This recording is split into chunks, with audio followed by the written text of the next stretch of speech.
I want to talk about the latest developments. I always say it, but they seem to happen on an hourly basis here.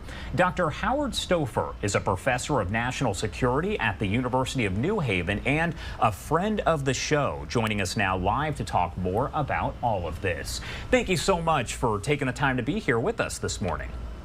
Thank you for having me. Of course. Well, first off, I want to start with that video we were talking about. Can you kind of break down for me what that video released by the IDF actually does show?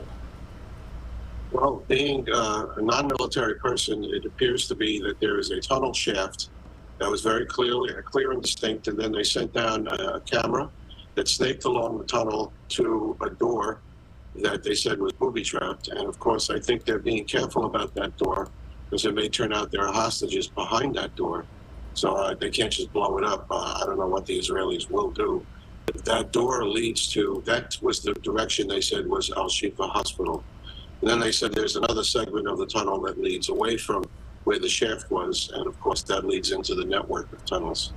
So, you know, the Israelis are working very hard to be able to demonstrate that the hospital has been a place where hostages have been taken, where military arms are in its vicinity. Even some have been found inside the hospital, and that the hospital is not a hospital, but is also a center for Hamas military, the Qassam brigades and the Al-Aqsa brigades, to operate through their tunnels and then out into the open.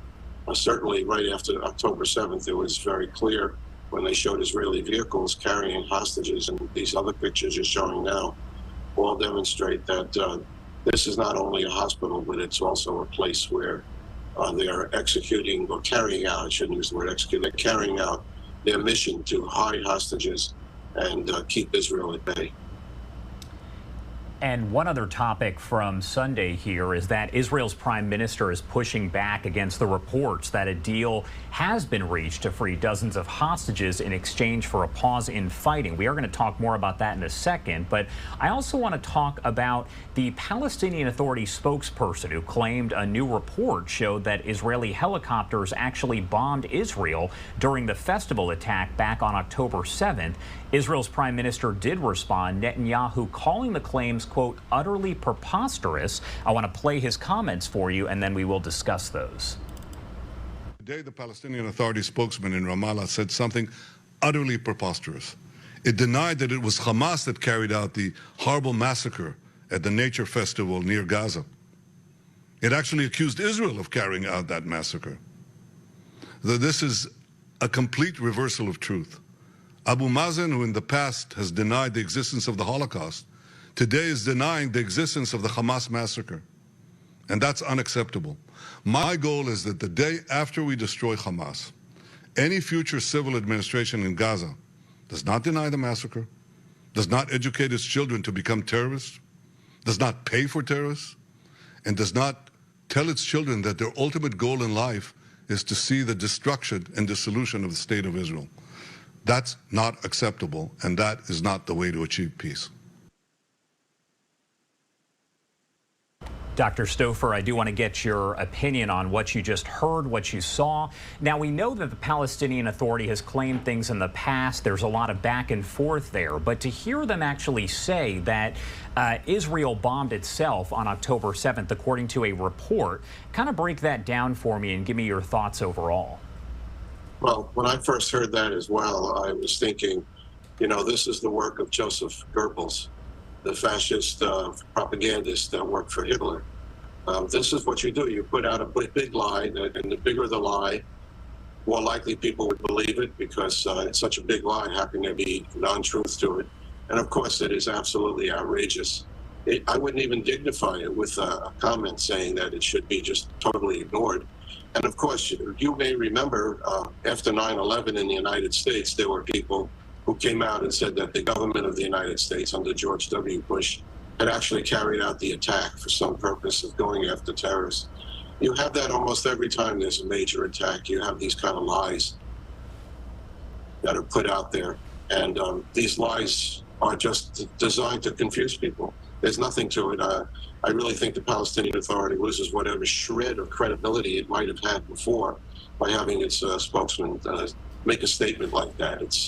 And of course, most of the activity that took place on October 7th was on the ground. There was very little activity except for people flying in on these small, I don't know what you would call them, small gliders that come into the area of Israel and attack, people in the towns around the Gaza Strip. The Houthis seizing an Israeli-linked cargo ship, taking 25 hostages. So does that show that this is becoming an even, I guess, larger regional conflict here? We know that the Houthis had been involved prior. We've heard about different attacks and things of that nature. But is this starting to become more of a larger regional conflict as the war does progress and enters into week 7? I wouldn't be overly concerned about that. I don't even know what an Israeli-linked cargo ship would actually be. It's not under Israeli registry. I don't know if there are Israelis on board that ship, but it seems to me that, the Houthis are playing with real fire because, they barely hung on when Saudi Arabia was conducting the war with them, and they took tremendous casualties. I think it would be possible for whoever can free that ship will do so with commandos and highly trained professionals, something the Houthis probably have never encountered.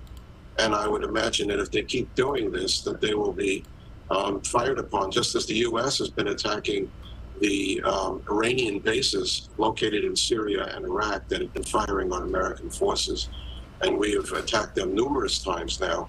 And it may very well turn out that Israelis will want to free this ship for whatever reason, that if there's truth in Israelis being on board, if the ship belongs to Israel in some odd way.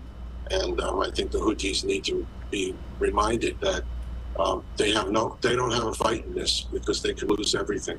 They are really not prepared to be able to take on the United States and Israeli forces. Netanyahu, we talked about this a bit ago, but has said that no deal has been reached to release 50 hostages for a 5-day pause in fighting. Is it likely that the deal actually happens? And what could a 5-day pause in fighting actually do? Well, I noticed that the Deputy National Security Advisor was on American TV last night saying a number of areas that had been open have closed. The gap is closed. It's not completely closed, and that there's still negotiations. I imagine that there are still discussions about, 5 days, 3 days, whatever the amount of pause would be, and the number of hostages. Would that be 50? Would that be all women and children, irrespective of nationality? So I think those things are probably still outstanding there. How they get released will be similar to what the other 4 hostages were released through the International Red Cross or Red Crescent. And, the president has said last Wednesday that a deal is imminent, and we keep hearing all weekend a deal is imminent. So it may be just that these numbers are being, through Qatar and other parties being discussed, 5-day pause. 5-day pause would be tough because the question would be where. Would it be in the south? Okay, that seems like it would be a possibility. But in the north, where Israeli troops are exposed, I don't really see how they can do a 5-day pause. But again, that's up to the Israeli government and the Israeli military to decide if they can accept the 5-day pause. But that would mean that Hamas also must stop all its military operations, or the pause would be terminated.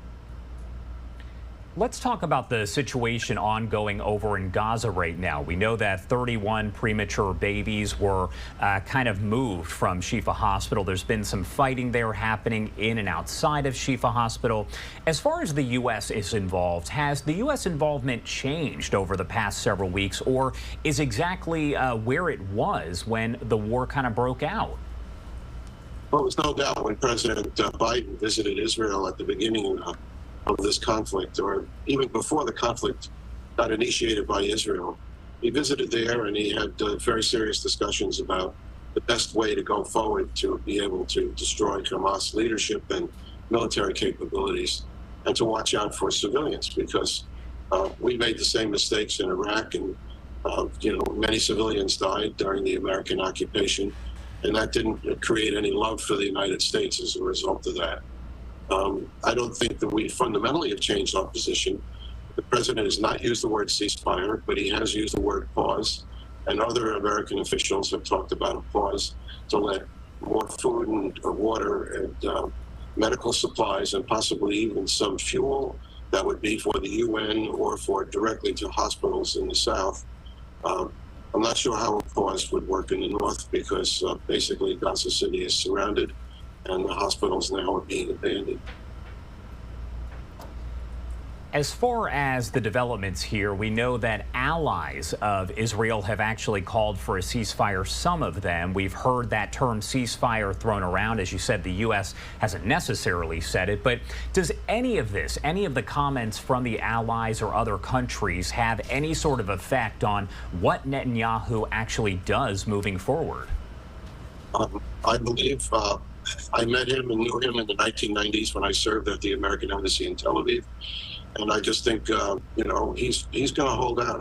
I'm not sure he's going to be concerned about world opinion. He's only going to be concerned about the opinion of the United States, which is the strongest country supporting Israel and backing Israel all the way, holding Israel's back. I think he can't completely ignore the fact that people who use the word ceasefire, as it's been used by, you know, groups in the United States protesting against the United States, against Israel. Ceasefire is the termination of hostilities. It means that you are not fighting anymore. And as I've said before, a ceasefire exists between North and South Korea. And the DMZ, the demilitarized zone, exists because there's a ceasefire. There's not peace.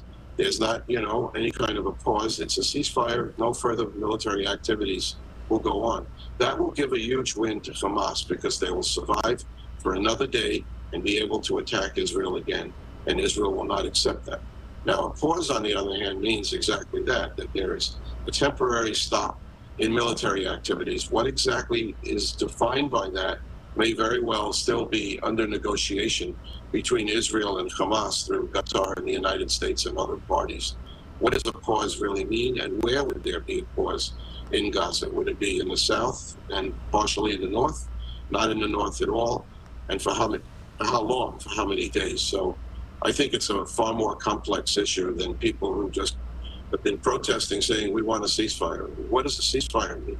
Why aren't they protesting for a ceasefire in Ukraine against Russia? Why aren't they protesting for a ceasefire in Syria, which still goes after people who have opposed the government? Why isn't there a ceasefire in the Congo and all the other places in the world that have had ongoing hot wars where people are getting killed? My last question for you here before I let you go. We've heard a lot about what's going on in Gaza, but we also heard over the weekend that a missile struck Sderot, Israel. The attacks against Israel have kind of been going on since October 7th as well, correct? Well, as far as I understand, and what I've been reading and have been told, both from American and Israeli sources, is that sometimes there are Hamas forces that pop out of a tunnel and are firing some rockets and then go back into the hole in the ground. Of course, we have to remember, Hamas still has vast supplies of fuel.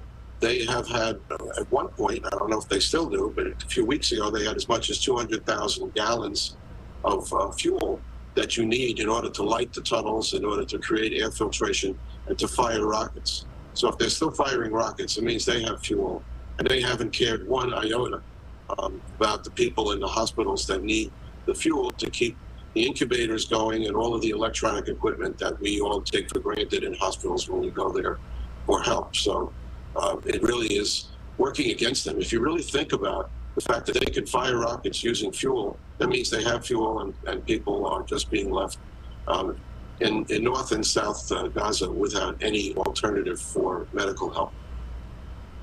All right, Dr. Howard Stouffer, professor of national security at the University of New Haven, a close friend of the show now. Is there anything else you want to add before I let you go? Well, I think we covered a very wide waterfront today. And, I think developments, as you say, occur every single day. So I'm sure we will have an opportunity to exchange views again. All right. Thank you again for taking the time to be here. We appreciate it. Thank you for having me.